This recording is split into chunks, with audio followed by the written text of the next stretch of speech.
So, were you super honored when you got this role to begin with that you were taking on this legacy? You know, I couldn't fathom how big this role is until season one came out. And you really, I mean, obviously when the trailer came out, you had these audience members sprinkling in saying, wow, I can't believe this is being brought back. But once season one came out, that's when you really start, seeing just how much people take the Karate Kid to heart. And because of that, going into season two, all of that pressure is there to, I mean, 100% on Rotten Tomatoes. It's like in the top 50 shows on IMDb right now. It's hard. And, going into season one, there wasn't really any expectation. It was kind of like, let's try to just make the best season. But now it's like, we have to replicate, if not try to do better, what we did in the first season. So the pressure is exhilarating, and I use it as motivation to try to be a great Miguel.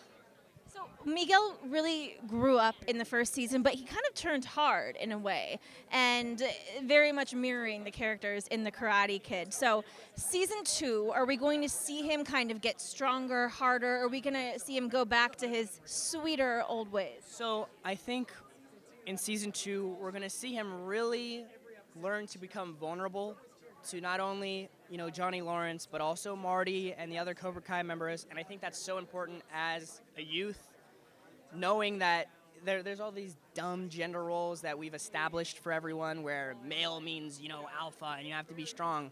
But tapping into the more reserved, like I said, that not softer, but just more emotional and feeling those emotions and taking them to heart is something super important that I think all teenagers should, take into their lives. So in season two, we see Miguel try to tap into that, headspace.